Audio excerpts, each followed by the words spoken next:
میرے پیارے آقا صلی اللہ علیہ وسلم کے پیارے دیوانوں، اللہ تبارک و تعالیٰ فرماتا ہے کہ اے لوگوں تم اپنی شرمگاہوں کی حفاظت کرو اور اپنی خواہشات نفس کو مٹانے کے لیے تمہیں جو جائز طریقہ عطا کیا گیا وہ یہ ہے کہ تم نکاح کرو اور نکاح کر کے اپنی خواہشات نفس کی تکمیل کرو۔ میرے پیارے آقا صلی اللہ علیہ وسلم کے پیارے دیوانوں، تو صرف ایک راستہ میں بتایا گیا کہ انسان اسی راستے کے ذریعے اپنی نفسانی خواہشات کو بجھا سکتا ہے، اس کے علاوہ کوئی دوسرا راستہ اگر انسان اختیار کرتا ہے تو پھر اللہ اکبر وہ گناہگار ہوگا، وہ گناہ کبیرہ میں ملوث ہو جائے گا۔ میرے پیارے آقا صلی اللہ علیہ وسلم کے پیارے دیوانوں، اگر آج آپ سوسائٹی کا جائزہ لیں اور اپنے معاشرے کا جائزہ لیں تو آپ کو پتا چلے گا ہماری قوم کا نوجوان اپنی نفسانی خواہشات کو مٹانے کے لیے نکاح والا راستہ چھوڑ کر، پاکیزہ راستہ چھوڑ کر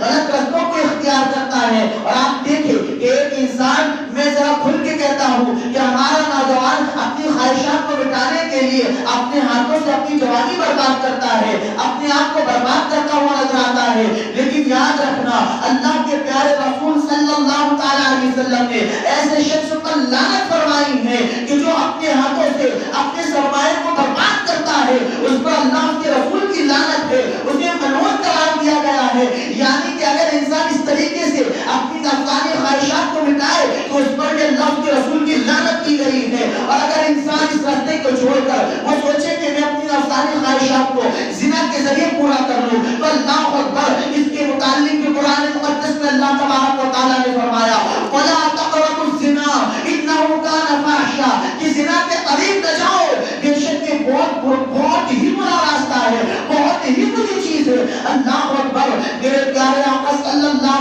علیہ وسلم کے پیارے دیوانوں، ہمیں قرآن مقدس کے ذریعے اللہ تبارک و تعالیٰ نے اور رسول اکرم صلی اللہ علیہ وسلم نے ان برائی والے راستوں سے روکا ہے اور بتایا ہے کہ جب ایک انسان ان گناہوں میں ملوث ہو جاتا ہے، جب انسان اپنی نفسانی خواہشات کو مٹانے کے لیے غلط راستہ اختیار کرتا ہے، جب انسان حرام خوری میں ملوث ہو جاتا ہے، اللہ اکبر، تو پھر اس پر اللہ اور اس رسول کی کیسی لعنت برستی ہے۔ اور رسول اکرم صلی اللہ علیہ وسلم نے ایسے شخص کے لیے کیسی وعیدیں بیان فرمائی ہے۔ میرے پیارے آقا صلی اللہ علیہ وسلم کے پیارے دیوانوں، آئے میں آپ کو بتاؤں، ایک مرتبہ حضور صلی اللہ علیہ وسلم اپنے صحابہ کی مجلس میں بیٹھے ہیں، ایک شخص آتا ہے اور کہتا ہے اللہ اکبر یا رسول اللہ علیہ السلام، آپ مجھے اجازت دے کہ میں زنا کروں۔ اللہ اکبر، صحابہ اکرام حیران ہو گئے، صحابہ اکرام کے چہرے غضب سے لال پیلے ہو گئے کہ حضور سے بدتمیزی والی بات کرتا ہے۔ حضور علیہ السلام نے اپنے صحابہ کو دیکھا اور فرمایا اسے میرے قریب بلاؤ۔ اللہ اکبر، حضور علیہ السلام اسے قریب بلاتے ہیں، بٹھاتے ہیں اور کہتے ہیں اے نوجوان ذرا مجھے یہ تو بتا، تو زنا کرنے کی اجازت چاہتا ہے؟ مجھے یہ بتا، اگر کوئی شخص یہ کہے کہ اے نوجوان میں تیری ماں کے ساتھ زنا کرنا چاہتا ہوں، کیا تو اسے اجازت دے گا؟ اس نے کہا نہیں یا رسول اللہ، میں اس سے پہلے اس کی جان لے لوں گا لیکن اجازت نہیں دے سکتا۔ آقا نے فرمایا نوجوان اگر کوئی تجھے کہے میں تیری بہن کے ساتھ زنا کرنا چاہتا ہوں، کیا تو اسے اجازت دے دے گا؟ اس نے کہا نہیں یا رسول اللہ۔ آقا نے فرمایا اے نوجوان یہ بتا، اگر کوئی تجھ سے یہ کہے کہ میں تیری خالہ کے ساتھ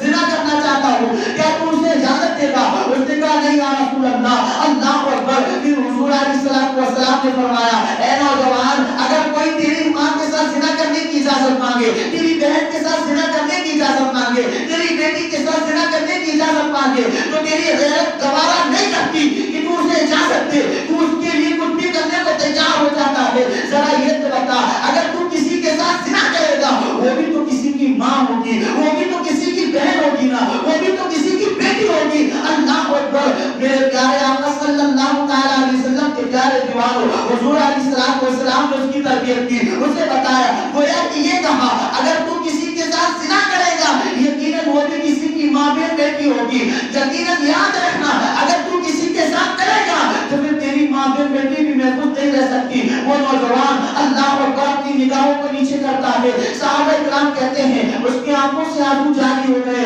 آقا علیہ السلام نے اپنا ہاتھ اس کے دل پر رکھا اور کہا اے اللہ اس کے دل کو پاک فرما، اے اللہ اس کی شرمگاہ کو محفوظ فرما، اے اللہ اس کے گناہوں کو معاف فرما۔ صحابہ فرماتے ہیں وہ دن تھا